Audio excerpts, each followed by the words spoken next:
Hello everyone and welcome to the Mellier Movement podcast. This episode is a lot different to the ones that you currently already would have watched. On the 14th of August in 2016, the world lost one of the most amazing people that has touched our hearts. A loving son, a loving brother, a great friend, someone that no one would have a bad word to say about him. He was an absolute pleasure to know throughout the summers. Even to this day, I get emotional now, it's been an absolute pleasure to know him. It's been a pleasure to go through life knowing George. And I know a lot of people watching this, he would have had a huge impact on him. So today, I've got the boys here to talk about the journey that they've been through with him, the memories and exactly what happened on that night. It has never been spoken about. A lot of us bottled it up. So today, we are here to talk about absolutely everything we can and raise awareness to bring justice for George, because the killers still haven't been brought to justice and his family and friends have to live with that every single day. So lads, welcome.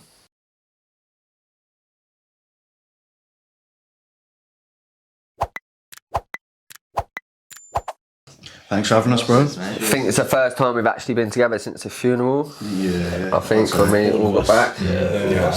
It's been like 12 months trying to organise it all. Yeah, Finally so all together. That night, I remember it clearly.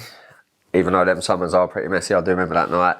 Ben, you was stabbed in the back 4 times as well. Yeah.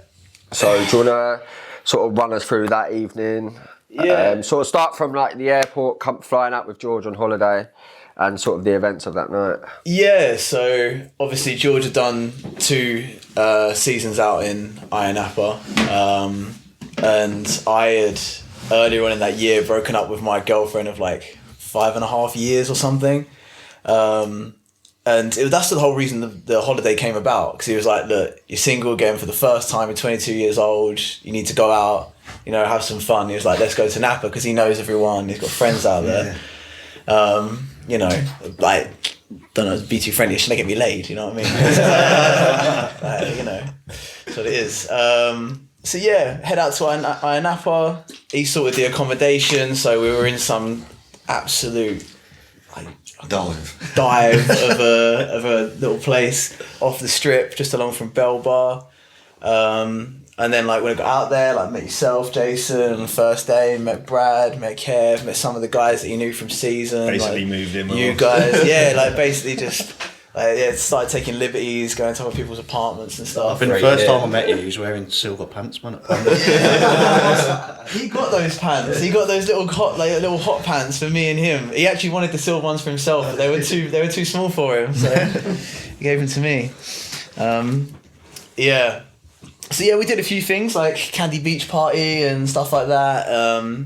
And then yeah, it was a good trip. On the last night, he decided that we wanted to go along to Mayhem Bar Crawl, which, and yeah, like I don't have to explain that to you guys, but it's quite heavy. And we did like I think most of it. I don't think we actually finished the bar crawl because it was a friend of ours, Kevin's birthday, and his mum and sister was flown out to... It's 21st, right? 21st, that was it, yeah. So he said, like, look, let's abandon the bar crawl, go back to the Bell Bar, and we'll be there for Kev's birthday.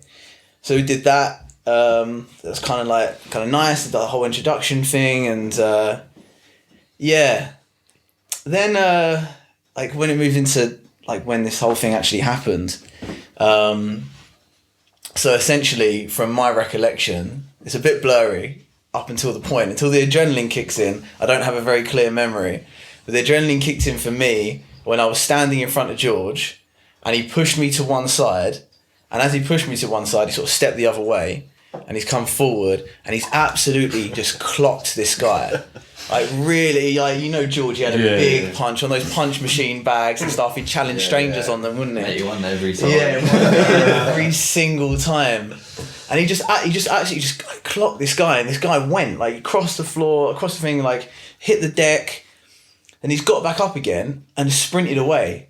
And then I was like, still a little bit like none the wiser as to what's gone on. So I've gone chasing after George, who's gone chasing after this guy. And there is CCTV footage of us like running around the Bell Bar and then down the steps next to Tiki. And then when we got down the steps, there were some other guys that like he had ran to. And they were shouting something to us in Turkish, I think it was. And there was a lot of like, you know, like posturing, like Mal, like, yeah, fuck you, that kind of thing. And then we just sort of didn't think anything else of it, to be honest. Went back to the Bell Bar, sat down, but you could see that George hadn't settled.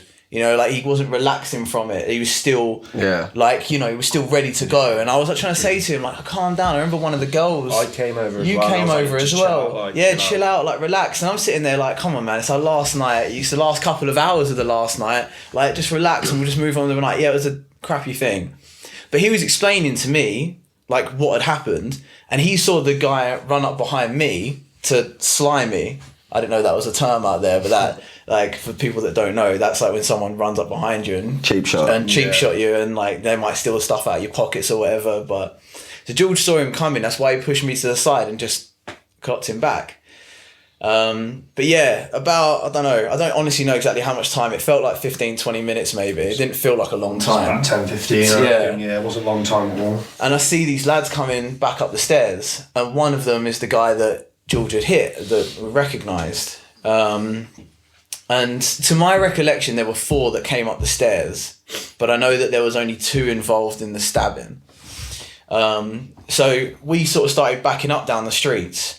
Like I did when I was younger. I did a lot of kickboxing, and George did a lot of fighting, and you know, we weren't really the kind of people to run away. If people want to have it out with us, we especially like, when you've had a drink as well. Yeah, exactly. And the pride's there, and it's sort of like, I mean, George done cage rage. Exactly. He beat everyone. He got teamed up on. Yeah. And like, so we just sort of backed up the street a little bit, which is opposite the Bellboys apartments and the little shop there, to give ourselves some room off the corner. And there's like, and George was like, "You got this, yeah?" And I was like, "Right, okay, sure, yeah, like we're a bit outnumbered, but that's fine." And the guy come across the front of me to hit George. And like that's when I managed to catch him, stop him from doing that, and I had him in a rear naked choke, and I was trying to pull him away. And yeah, I remember him wrestling left and right with me. And then I remember feeling not what people describe as a stabbing pain, like a sharp pain, but like getting punched in the back, and then this sort of like really slow, dull ache that followed after it. And it was like something in your head goes, "You've just been stabbed." You know, your body, like you just know. And then still didn't want to let go of the guy in front of me, so I'm still sort of wrestling with him, and then again, and then again, and again. And the last one, it went in, and I knew it was worse because he had twisted it. So it went in and he's twisted it, which is why in the scars on my back, I've got like straight lines and a hole almost, like that. And I ended up like throwing the guy away from me because I was like, I've got to deal with this. And I like sort of turned there and I can see it was still like left in me.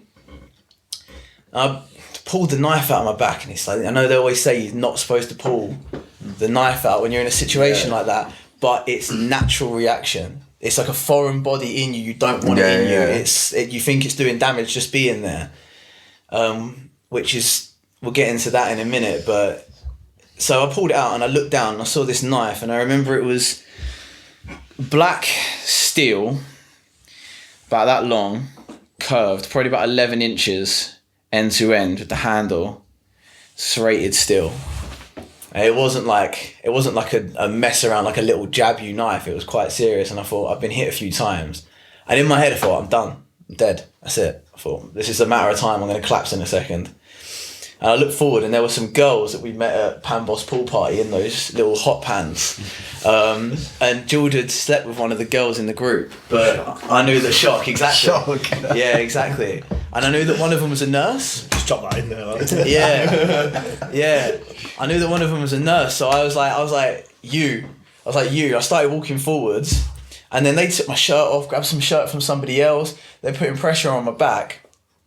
And then it was only at that point that I thought, oh shit, George. Like, I zoned back in again. Yeah. I was like, oh shit, George. So I'm starting to try to look around, trying to see what's going on. And I see like people starting to crowd up. And then I heard some girl scream. And she was like, George has been stabbed. And I was like, you know, like your heart drops. But in that moment, I couldn't really have imagined, I don't think, how badly he had been. So I managed to like push my way to the front of where he was. He's lying on the floor and he's just blood coming out of his neck at a rate that's fucking worrying. And I remember like, I think Suave pulled me back a little bit away from that because other people were trying to like put pressure on his neck and stuff. Someone pulled me back and they're still putting pressure on my back. And he was at that point like, you know, eyes are rolling, like waving in and out of consciousness. And then the ambulance was there in no time, it feels like.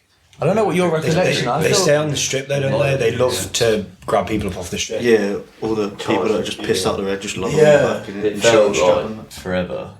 Like, to me at the time, it felt forever, but everyone was saying it was like 2 minutes. Yeah. They were there. To me, it felt quick, but I don't know. It was kind of a weird situation. I remember they putting George into the ambulance, and I was about to watch it leave. Because at that point I'd forgotten that I'd been stabbed, and it was you and I think it was you and Suave that said to me, or you and someone did, that said to me like literally, I think Suave and like big guy like grabbed me and literally like picked me up into the thing and was like, you need to be in the ambulance as well. And I was like, oh yeah, I've been stabbed. Like what's going on?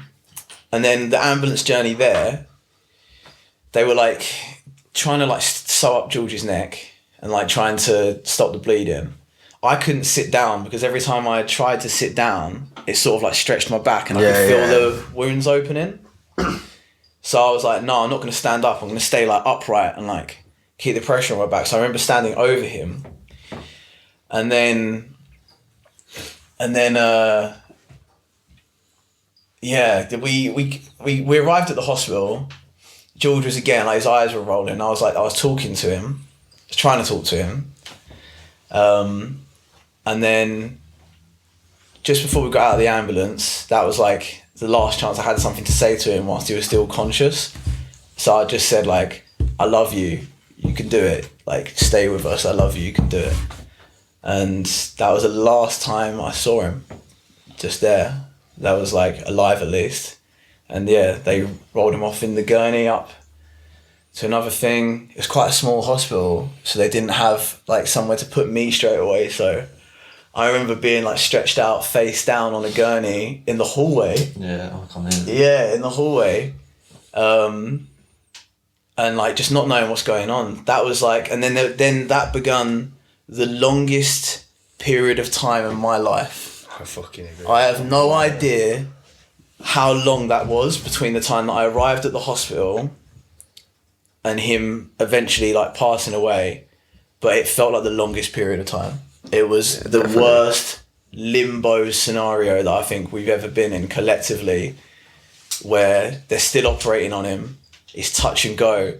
They're not communicating anything with us because they haven't got time to. And it was just awful. I remember they put me in the ICU and he was still alive. He was still being operated on, which was, as you come out of the ICU, you turn left down the corridor and he was down the end of the corridor. And so was a group of people. I don't know who was there because I couldn't see them from where I was. And then I just remember hearing a scream.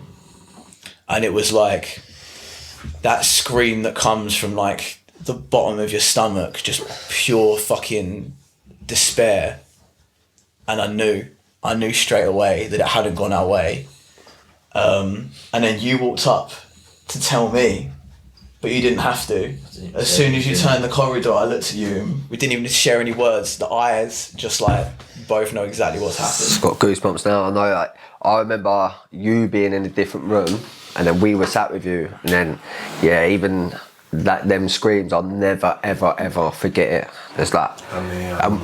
We was all lads, like confident lads, and when we went out, I went back out in the corridor. There was just everyone on the floor, and literally just like crying eyes out, and there was just this nurse stood there.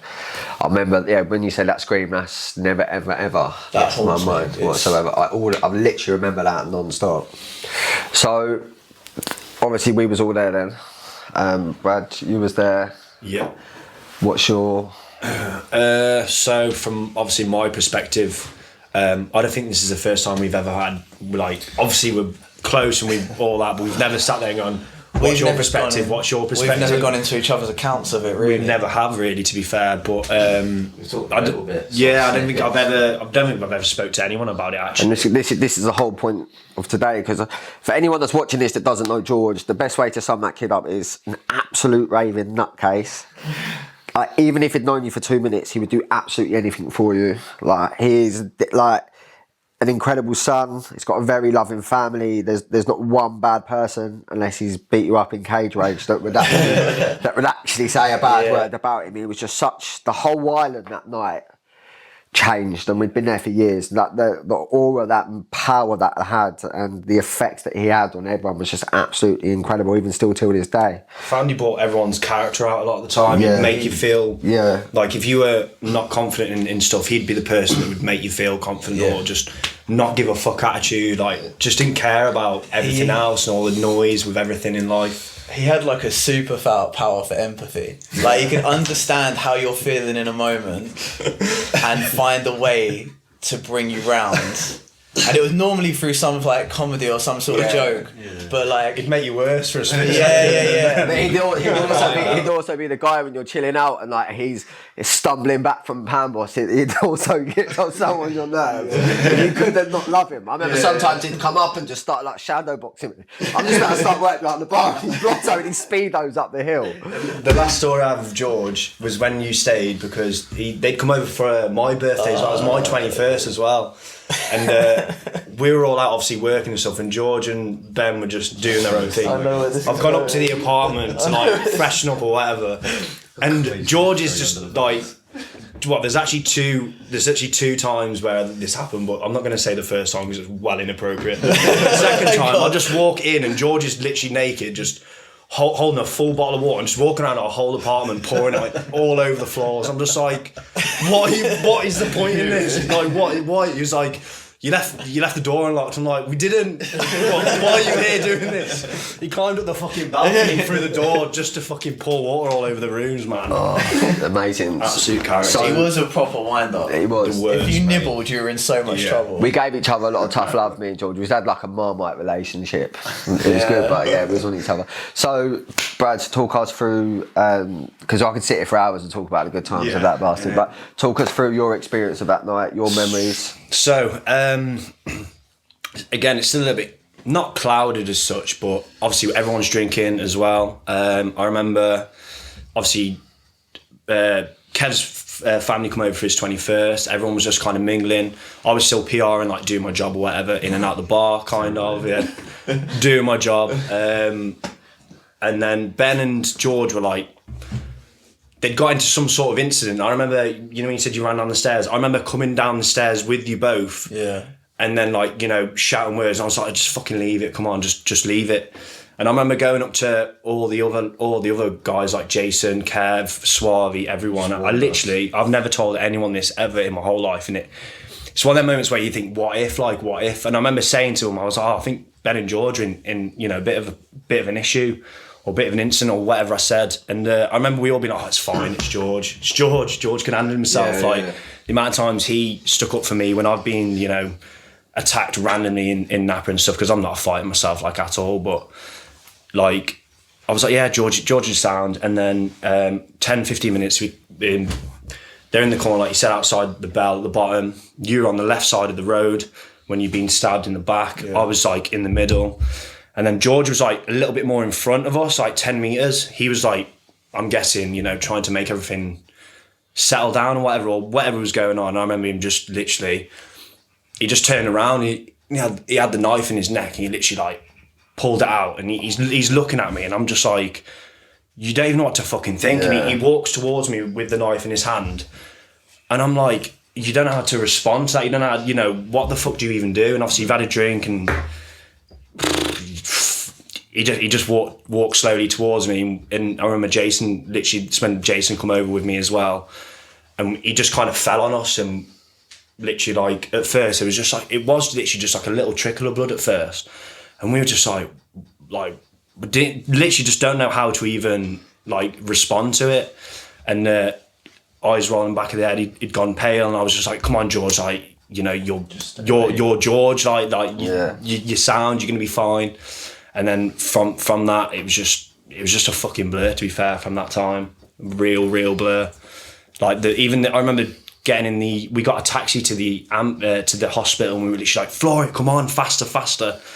And then obviously when we were in the hospital, the hospital part in my opinion is probably the worst part about the whole thing, because first of all, obviously Ben was still awake, and when Ben realised obviously that George had passed, I literally just remember everyone just breaking down. Like, you know, Ryan fell down them stairs, broke his ankle because he was in shock, and they wouldn't give us answers, would they? Either Jason literally walked up to the I can't even think, and was like, what's going on? And they turned around and said, oh, he's gone. We're like, what? Couldn't you have told us that? Like, it was just fucking mad. And I remember just ringing my mum at like 4 a.m.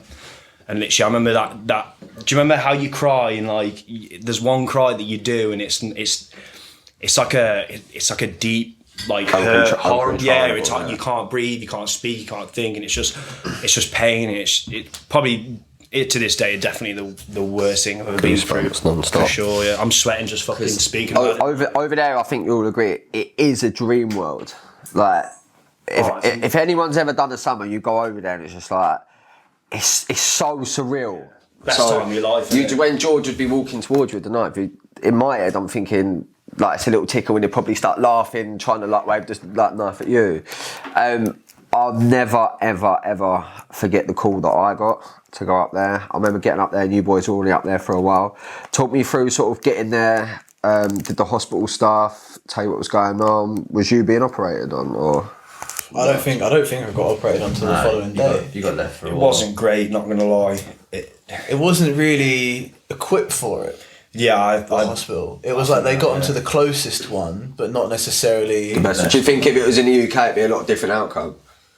Do you know? I'd like to say yeah, but at the same time, you can't really stand by that. No, can't quite. Obviously, we're not doctors, so we don't know. Yeah. We don't know the ins and outs. But I can tell you that the post-mortem, that we really only actually got back properly in 2018 or 2019. I think it was 2019. 2-3 years later. 2 or 3 years later, because obviously it happens out in Cyprus, so they do their bit, they do their report, and then like the body was repatriated back to the UK, and then like they assessed it when they got back here, and then they had to like all the paperwork to go through. But the official post-mortem came through, and it had turned out, because there was a lot that I didn't understand about what happened to George, because he was out of my left field of vision, and I was always a bit surprised that he got stabbed in the neck, because I've seen George fight loads of times, and he wasn't like a coconut shy. His head moved, and it was like impossible to catch, and I was like, how will someone manage to stand in front of George with a knife, with a weapon? He's definitely going to be out of the way of that.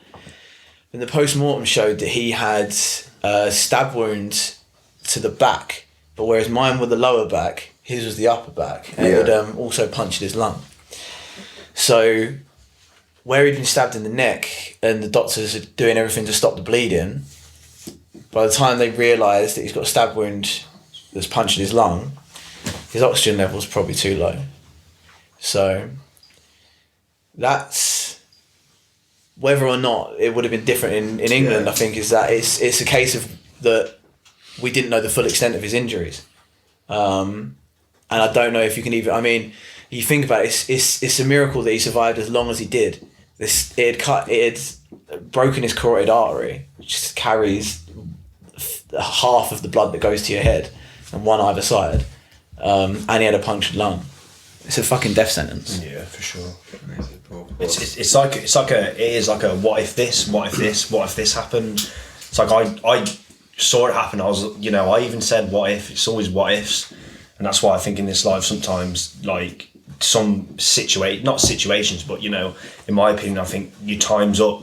When the time's up, man, you can't sit there and go what if. But yeah, he definitely wouldn't want us to be sat there fucking what if in it either. He'd want us walking in now, I'm like, what the fuck are you lot doing? So obviously there is a big thing in the news at the moment about the killers haven't been caught. They fucked off to the Turkish side.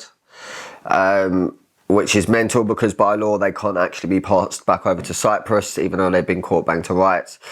You received some hate messages from them. Do you want to talk us through explaining that? Yeah, so just to like quickly explain what happened, they escaped, they fled the scene with help of the woman. So Mehmet Akpınar, the two guys, Salih Ahmet, who's the older guy, he was 42 years old when it happened. He was, I think, the leader of their little group. He's the one who, as far as we best know, is responsible for killing George. What are you doing in INAP at 42? Running drugs. Is that what they were doing? Yeah. Swarthy. So they had found out that these guys had crossed the border like hundreds of times in the last year or so, and they think that is like the behaviour of people like shuttling drugs up and down. So that's their like best understanding of what they think's happened. Mehmet Akpınar is the one who stabbed me, who's the younger one. His girlfriend got them in a taxi and sent them off after it had happened, up to northern Cyprus. They then crossed the border into northern Cyprus, but their passports were still at the hotel that they were staying at. So then they were arrested for trespassing on military property, which is to cross the border without, because it's a military border, without a passport. They were held in prison, Mehmet Akpınar for a year, Salih Ahmet for 6 months, who's a Bulgarian national. Then when they released Salih Ahmet, the older one, he was supposed to have been flown back to Bulgaria and arrested because there was a European arrest warrant out for him when he landed. However, there are no direct flights from northern Cyprus to Bulgaria, so they had to do a layover in Istanbul. They didn't accompany him, so why would he get on the second flight to Bulgaria knowing that he's going to be arrested? So he just walked out into Istanbul. That's fucking free. Mental. Essentially. Because there is a little communication that's going to allow, they're going to get the Turkish authorities to actually arrest him. Mehmet Akpınar isn't allowed to return back to Turkey. Can't go to southern Cyprus. So when he contacted me last year, starting trying to threaten me, sending me messages like, when I find you, I'm going to fuck you, bitch. It's a little bit sexual, a bit unnecessary, to be honest with you. Strange, isn't it? And I was like, I had an idea of who it was, but I wanted to make sure, so I'm like, yeah, who is this? And he's like, oh, you forgot the knives you ate. I was like, okay, I know who this is. And he starts messaging, and all of the first few messages are really like threatening, trying to fit, but it's so obvious that he's trying to threaten me. And it was really good for me that he'd done it by message, because if he'd have got my phone number and called me, I probably would have snapped and broken over the phone. But I was able to step back and be like, I need to approach this correctly. This is the first time we've heard from anyone that was involved in it since it happened. Like, this is an opportunity. Anyway, his attitude in the conversation turned from first trying to threaten me, and then when I wasn't biting on that, it changed to trying to reason with me that he didn't kill George and that he just stabbed me. And I was like, yeah, I know. Doesn't mean we're mates. We're not buddies. And then it sort of like moved into that. And he was basically trying to say that if he gives us information on where Salih Ahmet is, would I not press charges on him so that he can try and regain some life back and move out of Northern Cyprus or whatever it is he's going to do. So he was trying to reason with me, and then by the end of it, he was trying to almost like befriend and like plead with me. So it just smacks of desperation to me. He's using every angle that he thinks he can use, almost to like a Neanderthal type of level. I'm going to start by trying to scare you. Yeah. If that doesn't work, I'm going to try and befriend you. If that doesn't work, I'm going to use my last resort. I'm going to try and plead with you. So we got a little bit of information from him, found out where Salih Ahmet was, found out that he's been travelling to and from Bulgaria regularly, that when he crosses the border, he uses one of his siblings' passports, which is why he doesn't get flagged up. And then we've got photos of him at a cafe in Turkey where he's quite literally next door to a Turkish police station. Okay, no. But they will not arrest him. There is so much history between Turkey and Greece, there's so much political unrest there, that to get them to communicate and say, look, you've got a murderer living in your country, please arrest him, send him to southern Cyprus where he can stand trial. You have to open communication channels that have never been open properly. it would seem. But yeah, those messages were weird. My head was swimming. That's got to be that's like emotional abuse, because when you think none of us will ever get over the event. None of us will ever forget the noise, the screams, anything. We'll forget about it. But to reopen that to you, it's just absolutely. It was during lockdown, so everyone's just sitting indoors doing nothing, so you're just relaxing, sitting at home with nothing to do, and I'm just scrolling through Instagram Reels or whatever it is, and this message pops up. And it was a threat as well, and two emotions went through my head really simultaneously, and sort of blurred me out completely. One was this initial feeling of panic, holy shit, this guy got my contact. Yeah. And then on Instagram. Yeah. And then it was anger, and it's the anger that stays with me. Yeah. I don't know if I'm allowed to swear on this podcast. Mate, say what the fuck you want. Because I was like, who are you to fucking threaten me? Yeah. I was like, he doesn't understand the situation, my mentality. Yeah, if we ever come face to face again, I'll tear his fucking face off. Yeah. Don't sit there trying to threaten me and think you're going to intimidate me. Yeah. I will fucking die happily if the last thing I see is the life drained from his face. Yeah. Take a breath. So that was the rage. So at first it was shock and fear, and then it was just fucking anger. And that's what stayed with me. Whenever I think about these messages, people have been contacting me when they hear about the messages, because they come up in online and through media and stuff.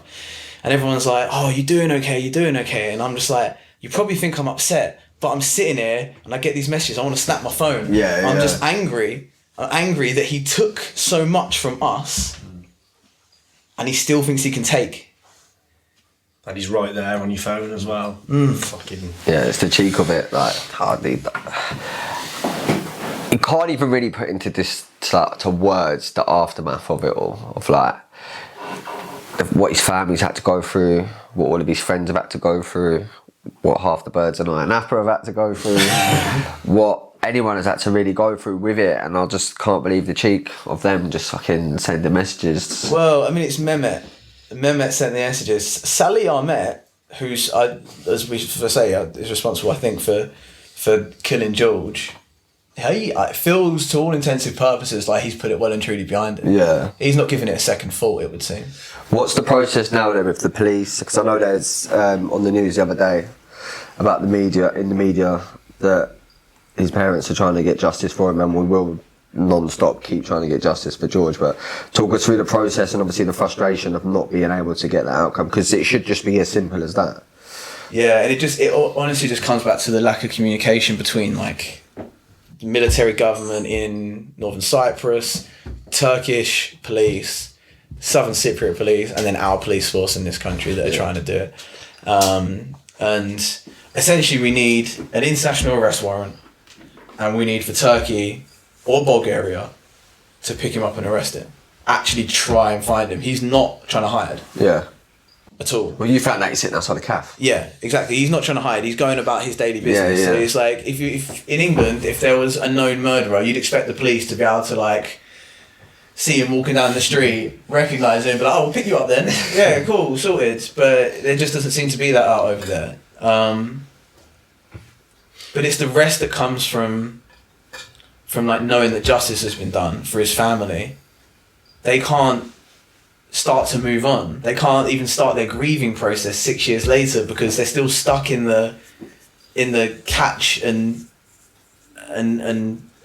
get some justice for what happened. There's been no peace. No, it's you need to get your justice, have that little bit locked up, and then deal with how you feel and start moving on. They haven't got to that stage yet, and it's 5-6 years later. George's little brother has grown up from 11 years old to a young man with this hanging over his entire childhood. It's crazy. It's heartbreaking. Jason, probably you and George, the biggest double act ever. If you ever saw Jason, you'd see George literally next to him every single summer. Absolute rascals. Talk us through your events in that night, the thought process, and your experience. So I guess from where I was with Kevin, Kev's mum, Kev's sister, stuff like that. Just sat at the bar, the Bell, just talking and stuff. And then I remember you running down the little alley, down the stairs, and sort of you must be new to come up and just said, I think something's going on. And this is like a what if moment, like that plays in my head massively still, was that I was like, I said to a few people around going, like, just heads up, something might kick off, just be aware. The two guys would come back up the stairs slightly and had a look, and there's probably 10 of us who were there. And I'm like, if I hadn't have said anything, would they have just come back up then and had a scrap, like without knives or anything? But because I had said to about 10 people, just be aware, and everyone's now looking, have they gone, all right, it's a lot bigger crowd, now we need to go and get knives, we need to get some weapons. But then, yeah, filtered off. I guess 10, 15 minutes later, all I heard was Brad shout, George has been stabbed. And I was sat towards the tiki area still, so left-hand side. And obviously that went on towards the Bell house. Opposite side. Yeah, opposite side. And I just remember looking through, you know what the Bell's like, it's absolutely hectic. Looking through, we just sat there, and all I can see is George, like, just catch it, and I can just see a red line down him. And my first thought was like, someone's gone like that, down him. Mate, I just went, I don't really remember much, apparently I knocked a few people over, but just went through the bar, got to him, and he fell just as I got there. And all I was thinking was like, just try and keep him awake, keep him awake. I didn't know where Ben was at this point. I had no idea. I was like, just keep him awake. It was sat there with you. I think I looked at you and I kind of knew straight away. I was like, this is really bad. I don't know if he's going to get out of this. Knowing obviously how strong he is, like the strongest kid I ever met. Like, looked after everyone and stuff. But yeah, just on the floor, watching his eyes roll back and stuff, that stuff never leaves. Like, that's the stuff that, when like talking about it now, that's the stuff that I struggle with.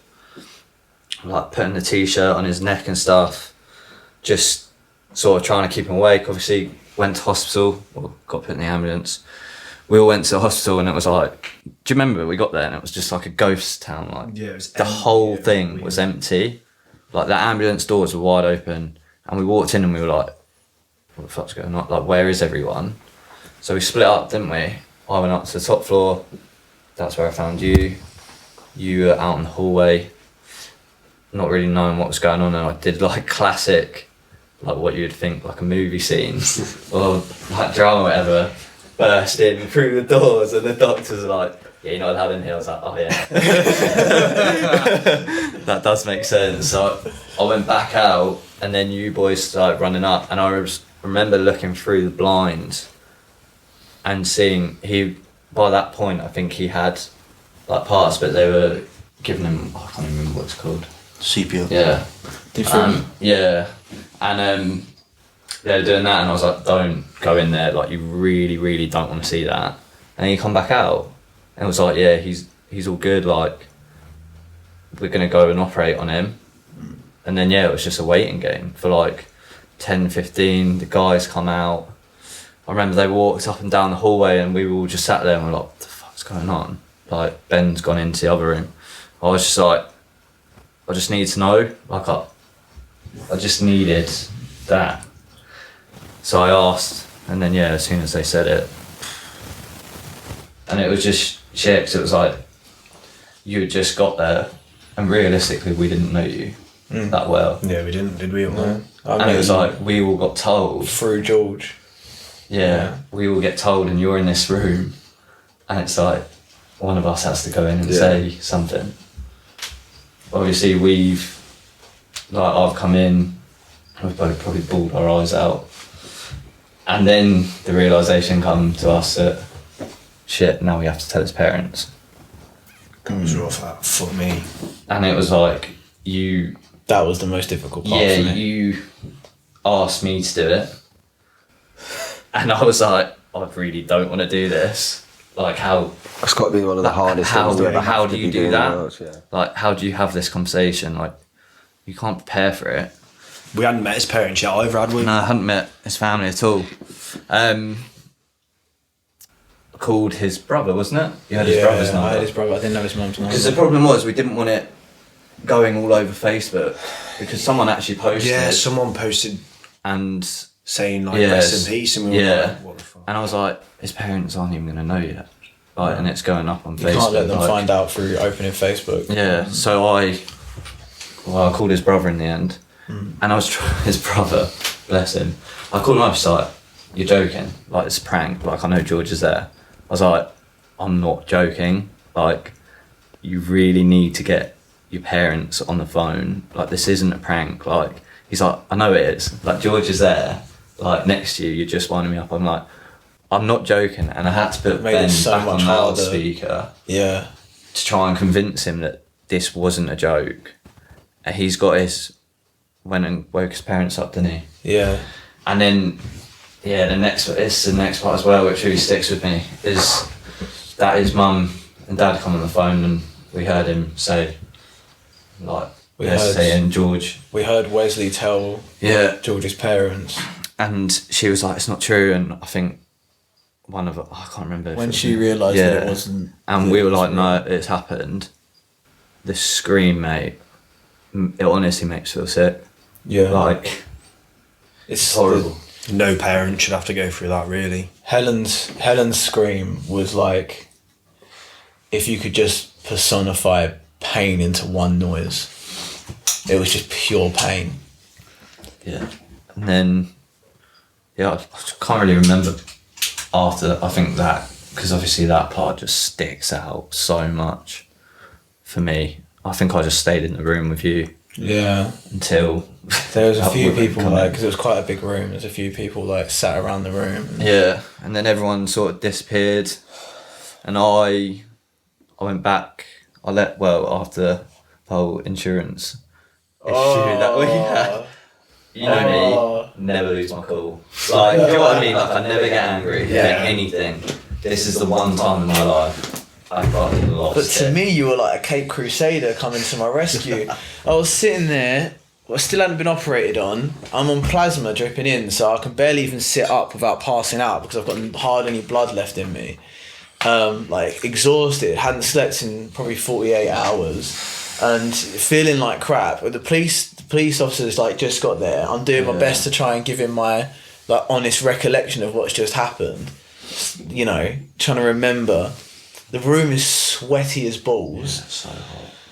And then this woman comes in with a little clipboard, stood right next to my desk, like my bed, sorry, interrupted the police officer, and she was just like, "I need to talk to you about your insurance." I was like, No way. I was like, what? She was like, "You were under the influence of alcohol when it happened, so I'm just letting you know that you're not covered by your insurance." And I was like, as if this is the thing that you're going to come to me with right now. I didn't even know what to say. I was just stood shook for a second, and then out of nowhere, he just comes like power walking around the corner into the room. He was like, "Get the fuck out of this room!" I lost it. It's like the first I was like, "Thank you, Jason." Walking into the lines, then that is. And then it's going home. Everyone, or back to our apartment, everyone's there, and it's the phone calls that you have to then make, like to your parents and stuff. You want them to know you're alright, before it gets out and stuff. So I called my mum first, and that's when it sort of like, the whole adrenaline thing is like, then it stopped, and I was like trying to get words out, but I was just crying. Down the phone. And she's obviously panicking, going, "I'm fucking getting a flight," or "I'm paying for a flight, like come home." Like, I'm trying to get it out. And then I was like, "Yeah, like book me a flight, like I'm coming home tomorrow." I was like, "I'm just gonna call Dad, let him know that I'm all good." Because my dad, honestly, to this day, he's fucking brilliant. I called him up, he's like, "Are you all good?" I was like, "Yeah, I'm good, like I'm fine." Like, explained everything. I was like, "I'm going to come home tomorrow, like I just want to leave, like I don't want to be here." Yeah. And he goes, "Who's with Ben?" And I was like, "No one." And he was like, "Well, he's at the hospital by himself." I was like, "Yeah." He was like, "You better get back up there then." And I was like, "Oh yeah." I was like, "I can't just leave him." So So I think I spent because we didn't know Ben very well. Yeah, did we? I was All just I knew like- was when he was in my fucking apartment, fucking shit up, man. Let's not go into that one story. Yeah, let's not go into that one story. The first Yeah. time that I met you. And I was like, I think I spent like 2-3 days, and then your parents come out. Obviously, tried helping them, and then George's parents and stuff. And then just that. Well, it's the night. It's just shit. Like, I guess I've struggled to deal with it at points. Like, I ran away from it for years. Didn't really want to admit it.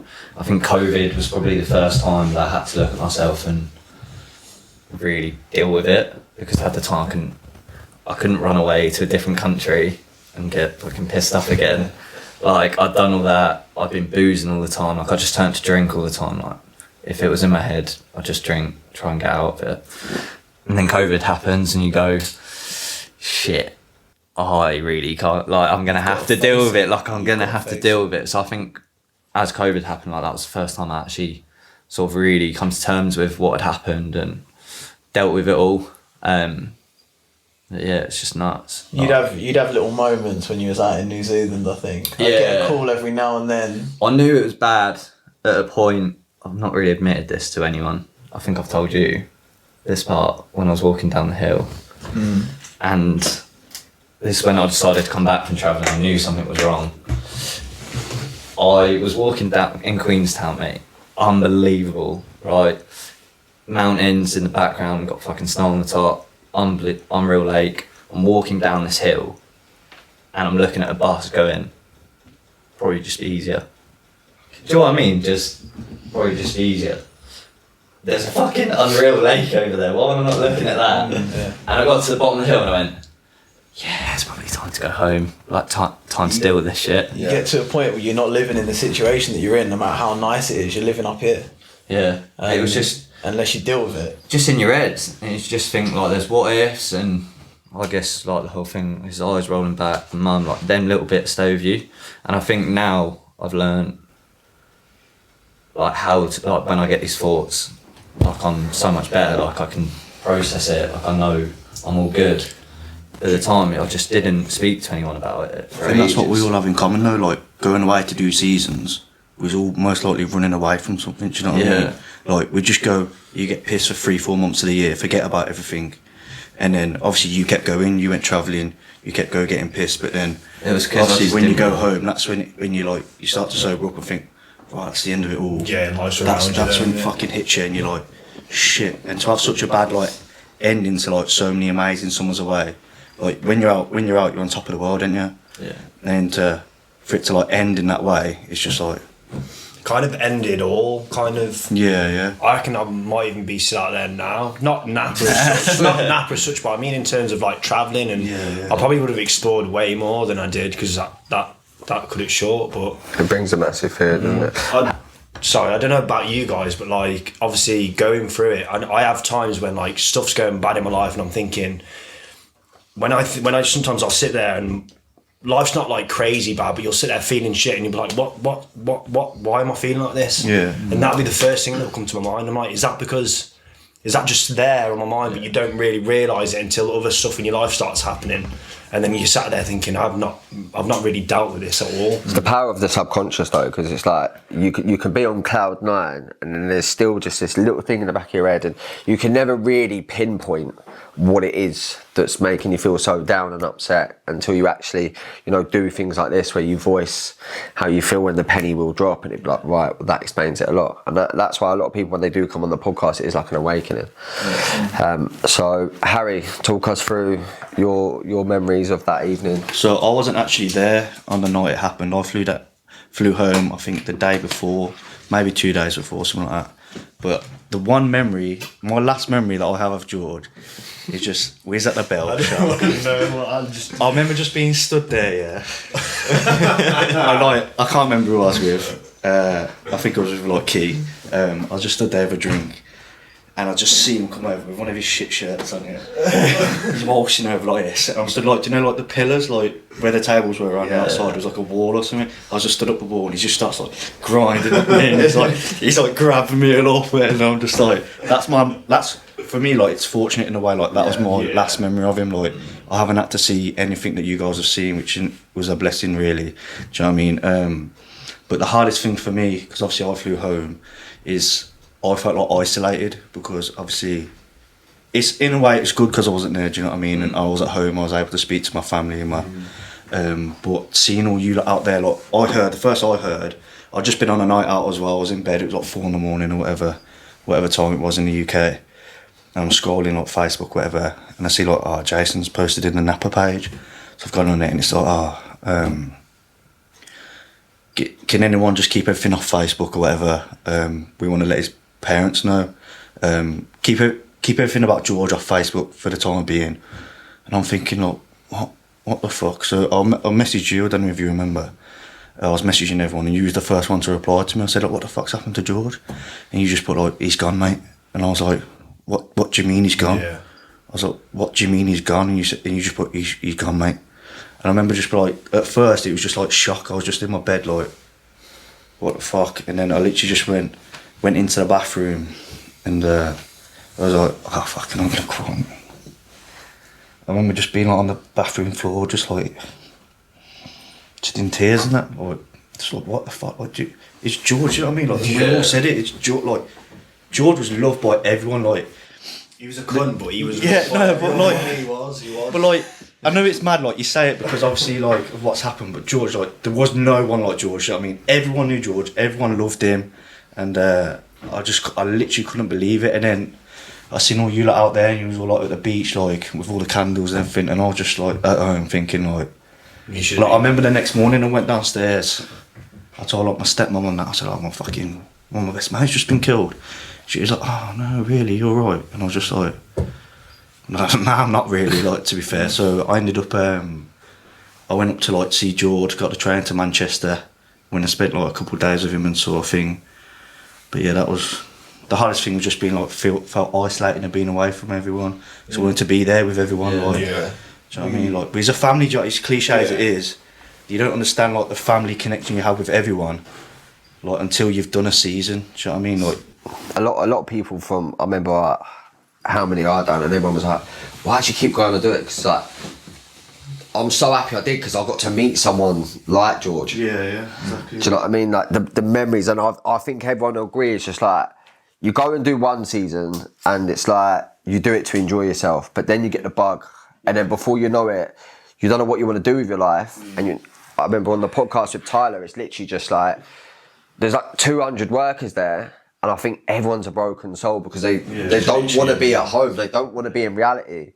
And then when you get over there and you build the relationships, I mean, look, how long ago is it now? Like probably near enough 10 years. 10 years since I first done my one, and I'm still in contact with a lot of people from that. So they are the best thing, and it is just such, I'm going down a bit of a rabbit hole here, but it's such an amazing experience I'm glad I was a broken soul meeting and seeing the impact George had on people, and that we're sat here today explaining it. Like, a couple of my mates used to say like, oh, he's going back to uni in Napa, because like all, all my mates, like, I went sixth form and and I'd be like, all my mates like, or like people from my school, we all went to sixth form, and like I didn't have a clue what I wanted to do. I've done these A-levels and thinking, what the fuck am I going to do with them? I remember I was writing my personal statement for uni, and like I'd put the title and that, I'd be pissing about like in these like lessons, and went to some girl, I said, can I just have a look at yours, just so I could type mine up quick? And she's gone now, it's like 15 pages, I've gone, fuck that. I've clicked X and I started playing some games on the computer and that. So like for leaving school, I didn't have a clue what I wanted to do. Yeah. So I think like that's the same for a lot of people. I've gone out there. It's a good bridge, isn't it? It's like, what the fuck life I'm is gonna about. go like, people are having a good, like the time of their life at uni. I'm gonna go to uni in Napa and have a good time. The one thing with like seasons abroad is like, even if you've got like my first season, I had no money. I didn't have a haircut for 2-3 months. Mate. It was rough. But like, you wake up, you don't hear anything on the news. It's sunny. You've got everyone around you that's in the exact same position. It's all love. you know, I used to just there's no wake up stress. to Snapchats from all the boys, man. I would advise anyone to do is, if you're younger, you don't know what the fuck to do with your life, to go travelling, man, because you're. I know we went through some shit, but again, like, you experienced some stuff. But that was one thing in however many summers. And I don't hold Iron Apple accountable for that. I mean, they have their issues. They shouldn't be selling knives in every corner shop and stuff like that on a strip that's full of drunken people. But I went back to Iron Apple the following year. Yeah, I did another season. You did another season. We went out on holiday. Felt like it was unfinished business. Yeah, it made a point of going out there, you know? I remember when I was a little kid, and there was a kid down my street that beating me up in a little street fight. I was like 7 years old. And I went home crying to my dad, and he was like, "You're going out the next day. You're going out with the same kids the next day. Yeah. Because you're not going to not show your face. You're not going to let someone else determine where you do and don't go." And it's exactly why I went back to Iron Apple the next year. Because it's not Iron Apple's fault, it's one person. I agree with your sentiment. It was nice though when we went back the next year, to be fair. It's what he would have wanted as well. He definitely would have wanted just getting paralytic, eating fucking cheesy chips and gravy at 6 o'clock in the morning. It all got a bit emotional. I went to George's tree. Yeah. That thing. That bloody Sorry tree. about the tattoos, isn't it? Yeah. Got the tattoos out. Little George's tree. So when we got back, obviously we was all at the funeral. I've never ever seen a turnout like that. I mean, Wow. I was pretty much like, I had to stand outside throughout the whole ceremony with a few other people because there was like an absolute queue, was just absolutely ridiculous. And I think it just goes to show the send off that he did get sums him up. Mentally, from that point on, sort of coming home, I fucked off to Ibiza, but it was when I got back from. I'd done that to escape the thoughts of it all. I know my mental health took a battering. I know yours mental health took a battering. I know a lot of people watching this. We had George, a lad that came on the podcast. He lost his friend. I've lost a few friends, so I want to just spread a little bit of awareness on the mental health impact it does have when it does happen. So I don't want people watching this and thinking they're going through it alone. It is quite common now, unfortunately, that if people are taking their life through suicide or events do happen in life, that the impact it does have on young men and women out there. So you're all doing very well in life. I'm glad to say Jason's got your own gym studio. Yeah. Brad's coaching. Ben, what are you up to? I'm a software engineer. It's not the most. You're the only one that's So not basically, fitness, if you don't do a summer in Iron Apple, you get jobs like. It's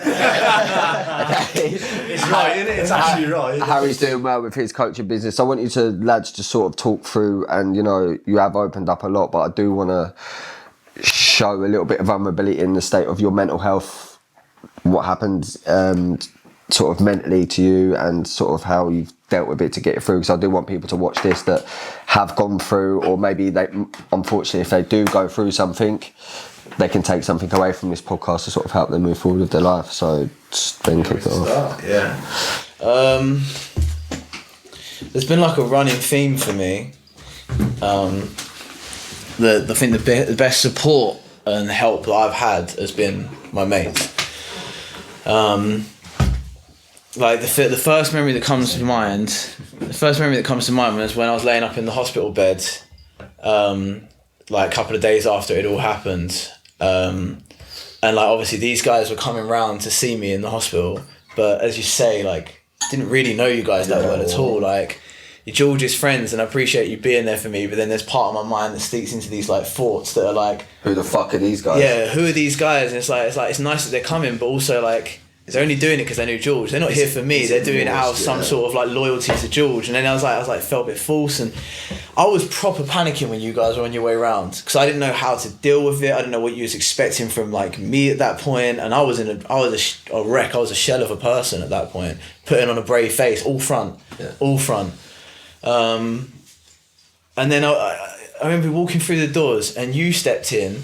And you went, Ben, your hair looks shit. And I was like, I'm so happy these guys are here. It's like the first, but that was like, it was like you channeled George. That was George all over. Like you're in a horrible situation, and he'll lift you with humour. He never dwelled on the bad shit part of it. It was like, let's find the funny in every situation, and it just absolutely like cracked me up. And then it like all settled down a bit. And then that whole period of time was just chaotic for me. I mean, I was in hospital in a foreign country, and And I went back to the UK. I was in and out of hospital because of the amount of antibiotics they put on me because they didn't know how well that they'd cleaned me out in Cyprus. That put the antibiotics, gave me gastric inflammation. I was back into hospital again, in, out.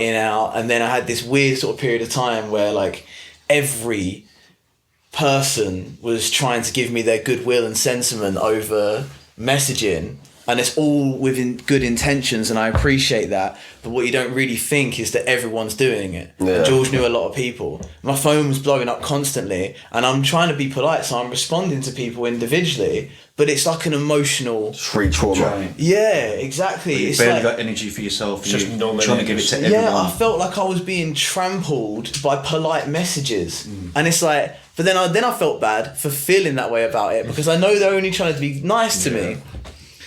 But listen, like, I got home and I'm not the kind of person, or I wasn't the kind of person to be like emotionally open or anything like that. Like, if you'd have seen me and spoken to me, in most situations, I wouldn't have given you any emotion about the situation. It's like very much on lockdown. And I thought that was like me just safeguarding myself. I thought that was like self-defense for me. It's like not to... I know after the funeral, I gave the eulogy at the funeral. That and was unreal, by the way. That was probably one of them. It was good, mate. I proper pissed off the minister, didn't I? Do you remember? I was sitting there and I was like, one of the lines I said, because there was a whole bench of girls. I'm sure that George has slept with most of them on this side of the church. And His mum's gonna be watching. Yeah. We're not like... Is- you don't go is- to NAFA, it's all like... Yeah, it's all like mutual, by the way. It's just all very incestuous at the same time. Yeah, the minister's over my shoulder, and this and I said one of the lines of the eulogy was something like, you know, I don't like to think as George being gone, like whoever you are as a person, you've taken something from him. It might be a sense of humour, it might be a personality attribute. For the girls over here, it could be an STD, like that. And I just remember the minister over my shoulder, like everyone was looking at me and they glanced at the minister because he was seething, he was so angry, and I was like, no, you've got to bring a bit to that. But like, that's what I mean. I was all like trying to be like light and jokey and like greeting everyone and being friendly. As soon as the funeral was done and we put George's coffin back into the car, I went to go walk down the road to the car park on my own because I needed to cry, but I don't tend to do it in front of people. Definitely not back then. And I sat down the wall and I started like relaxing to let it come out. And then you popped round the corner and I was like, no. I've just bring my walls down, don't come round now. And I just came out, I hugged you and I bawled out all over your nice suit. Just like a snotty mess. But then like, yeah, like that was nice for me in a way that like I was like vulnerable and like cried in front of someone and the world didn't explode. Like something's gonna happen for some reason. But moving on from that, I thought I was dealing with it by going running and going out. I was trying to deal with it by going out getting drunk and, you know, getting in more arguments, getting in more fights, being like super confrontational with people, being a bit of an arsehole more than anything.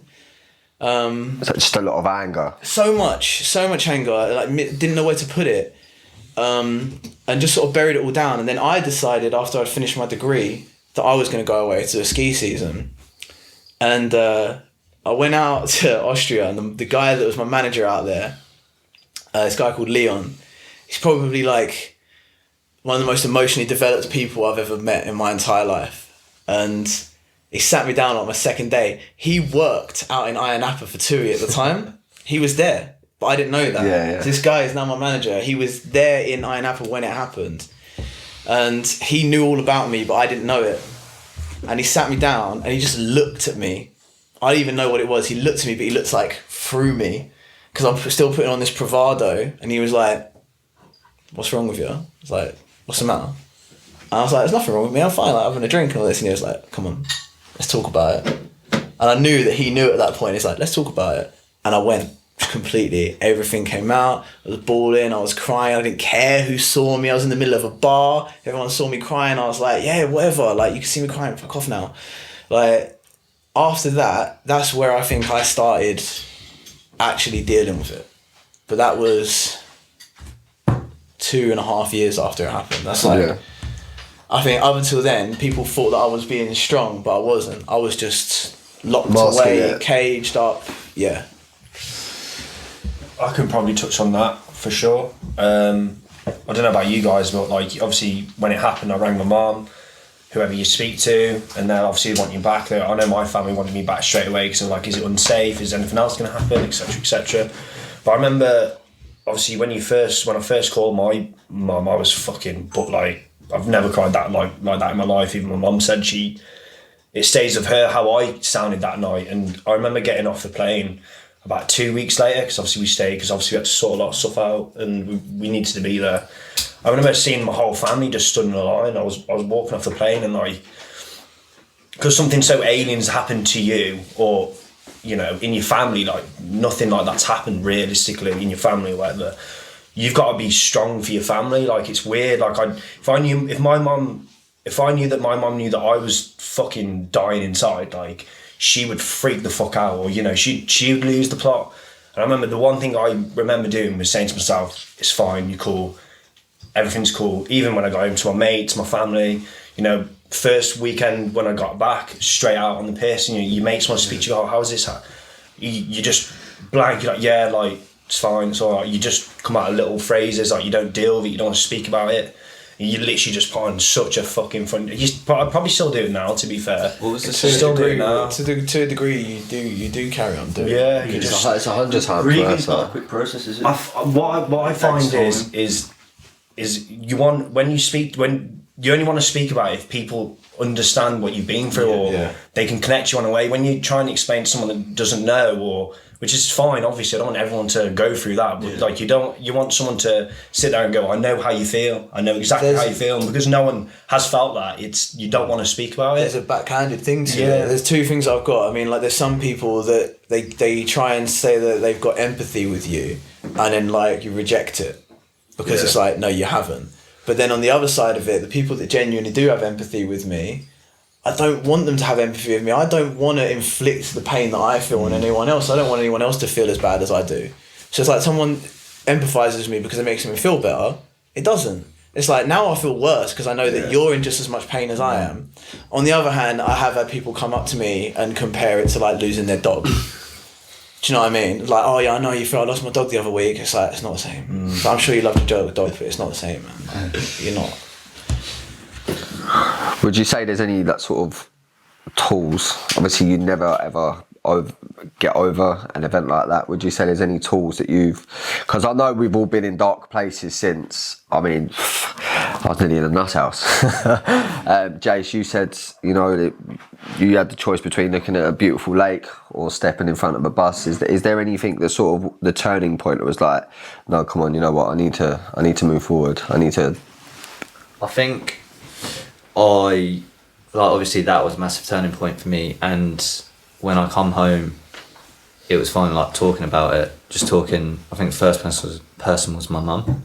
I just explained how I actually felt. Like, obviously young lad, people were like, you probably need to get therapy or counselling or whatever, and I was like, no, I'm fine. Like, I'm fine, I'll just brush it aside, just like forget about it like it didn't happen, or just drink to like block it. But then just actually opening up to people. I think mum was the first, my dad, my sister, and now I'm actually like really open about it. Like, if people ask, I'll tell them what happened. I don't shy away from it anymore. Like, when it first happened, people asked, I'm like, I don't want to go through it. Like, and people were respectful of that. Yeah. But since just opening up to people, and just, I guess there's parts of me like now, when I used to have the bad thoughts, it was like it would just all be bad. Like, now if I have a bad thought, I try and counteract it with like good memories of like what happened. Like, I'll remember that night, but then I'll think, just remember all the good things that happened through the summers. So just trying to counteract it more than anything. That's how I sort of deal with it now. And then just talking to these occasionally. Do you find when you like, I found this quite a lot, that like,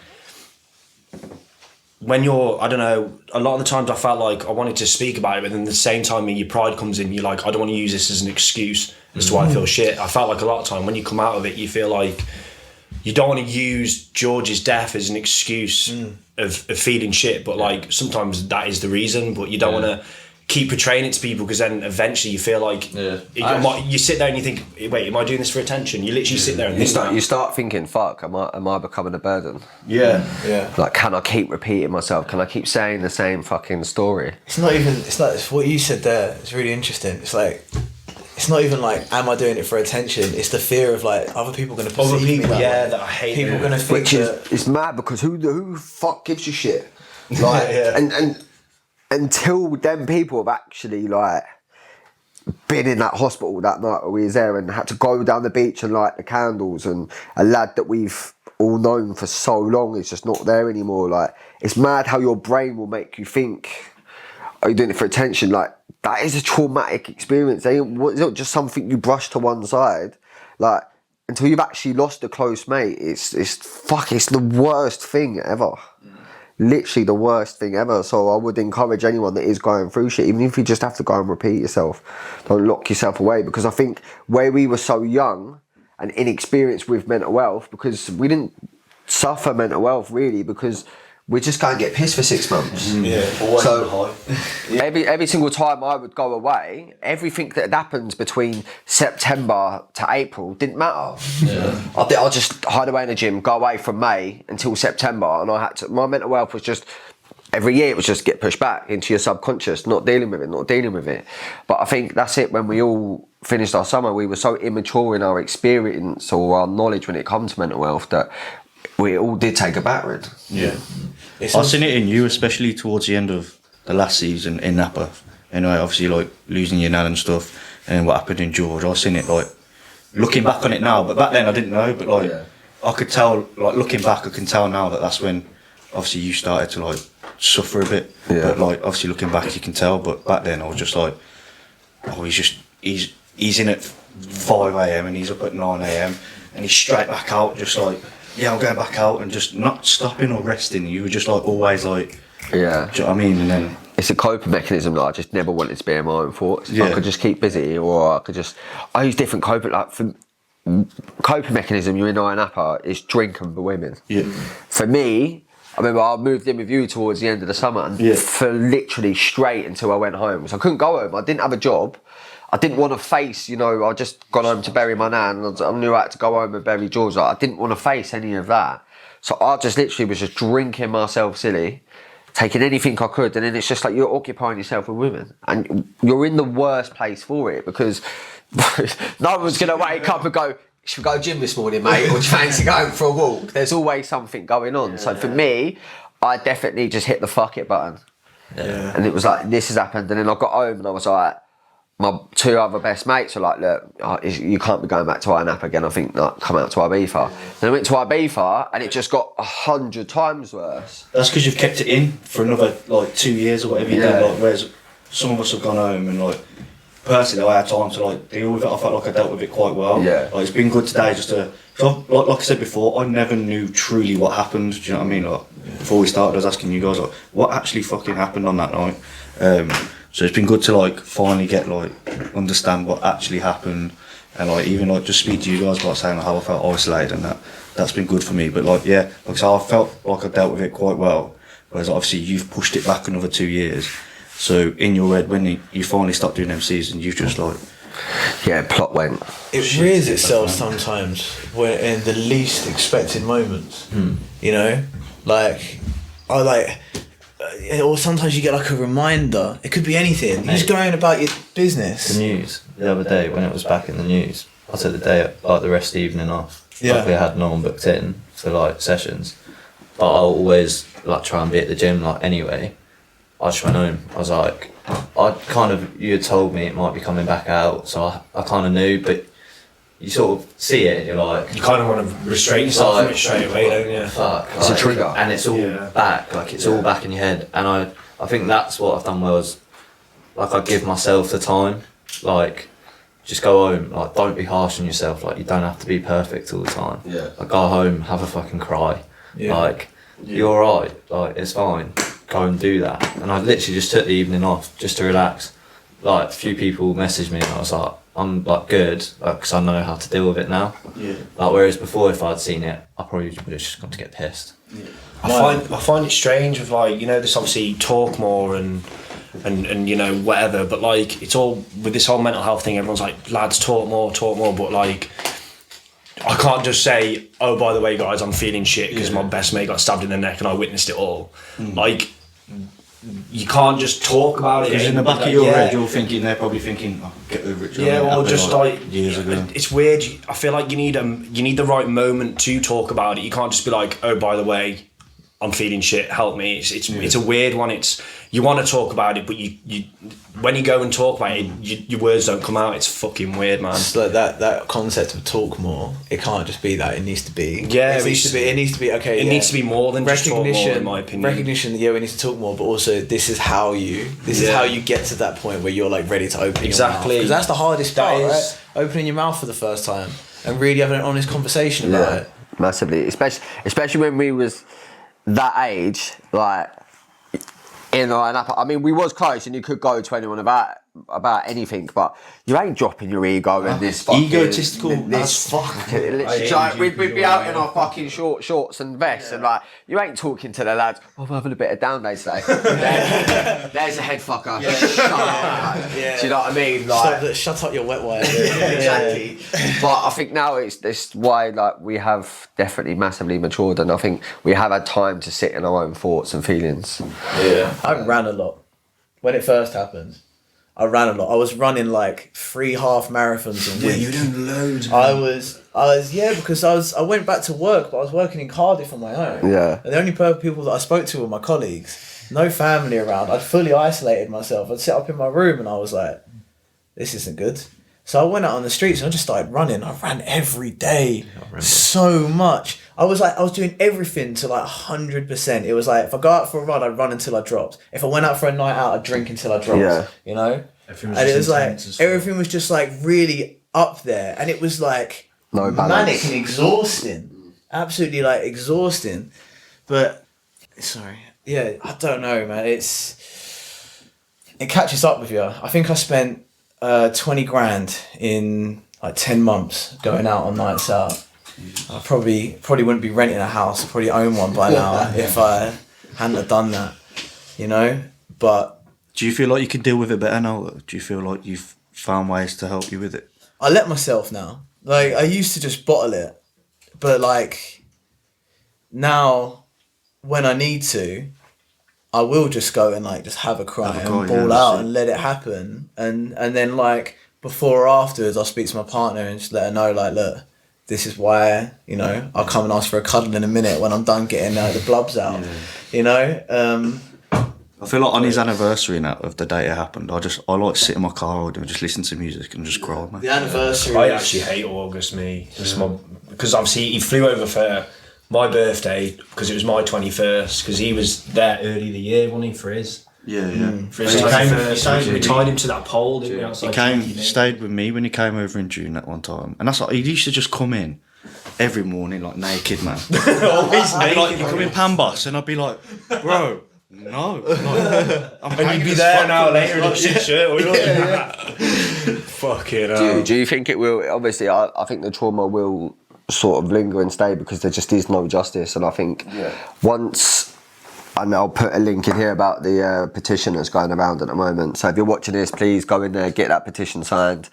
As I said before, the killers haven't been brought to justice, and that is something that we do want to do. One, I think because I think it will massively help the healing process, and George's family can then finally live in peace, because they're waking up every day and the killers are still out there, you know. He said sitting outside a fucking cafe. It's absolutely disgusting. So if you are watching this, please click that link. It will take 2 seconds and you can literally help a lot of people move forward with their life. But I do think until justice is brought, it's going to be, every August is going to be horrible until it will actually be a celebration. Yeah. So I think on that, boys, just thank you so much for coming on, opening up. I really appreciate it, man. Yeah, thanks for giving us the opportunity to speak about it, man. It's been nice to just be able to like speak without feeling like people are thinking you're weird, or like people that understand. People that understand. I had a guest on that lost a friend, and he's on tablets and stuff because he just has to keep his head above water. So it's nice that I do want you to know that, like, yeah, it's happened to us, but trust me, it's happened to so many people. You know, I've lost a few friends in my life, and it doesn't get any easier. But yeah, thank you for coming on, showing your vulnerability, the honesty, Ben. I'm glad you're doing well now, and you're fucking. It's just good to have, you know. It's like it's twisted, but it's nice in a way that you're not going through it alone. Yeah. As much as if I could take it, I would be going through it alone. So I don't want any of you guys to have to deal with it. But it's nice to have people that know, you know what it is, what you're going through. To anyone that's watching this, if you're in a similar situation, don't do what I did. Don't bottle it up and go and retreat and think that you're doing the best thing in the world because you're not burdening anyone else with your emotions. Because you'll see it will boil up. You know, a little bit of time will pass, and you probably see it in the people that you love, and reflecting the way you're treating them, the way you're behaving. You know, it becomes recognisable. It's because you haven't dealt with your issues. So I saw it in the way I was treating my family. I was really short, disrespectful, didn't want to talk to anyone. People that didn't deserve it. So it's always the close ones that have to suffer as well, isn't it? Yeah. So, but yeah, lads, thank you so much for coming on. Again, if you've been watching this and you knew George, then we send our love to you and hope you've been coping ever since. And if there is anyone going through shit, as I say, my DMs are always open. Lads, I'm pretty sure if you catch them, they would love to sort of reply and share their experiences, what would help them. And thank you for watching. Don't forget, like, share, comment and subscribe. Follow the movement, and we will one day get justice for George. Big love. Million movement, baby. Sweet. Nice one.